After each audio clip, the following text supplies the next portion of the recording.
You said earlier that there was some resentment in the Pauley neighborhood, and you understood where that was coming from. Do you think other officers understood that? Well, some did, I'm sure. It a lot of it had to do with how the officers viewed the community themselves. They had to, if they viewed the community as a problem, then no, they weren't going to get that why they were being resented. You had to understand that these were, people too, for the most part, hardworking, poor people that may or may not have a job, maybe trying to get a job, might have 3 kids at home they're trying to feed.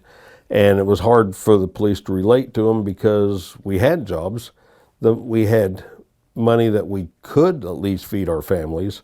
And if we didn't, we could go work extra jobs. That was never a problem for us to get those extra jobs.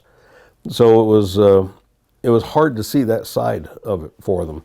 And there was was and still is some terrible poverty in areas of Fort Worth. Things you take for granted that, like having a bed or having a bed to yourself or running water or food every day or electricity, because there are people living in houses now with no food, no running water, no electricity. They scrounge what they can. Their toilet is a 5-gallon bucket they got at a hardware store, and that and they use candles, and they're normal.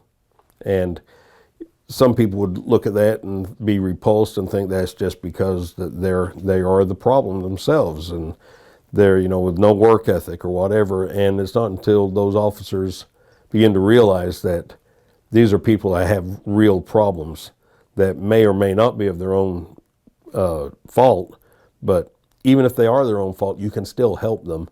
And if you can move beyond that, then you can begin to empathize more. But it's all about empathy at that level. You either have it or you don't. And if you don't have it and you don't want it, then you're not going to get to it.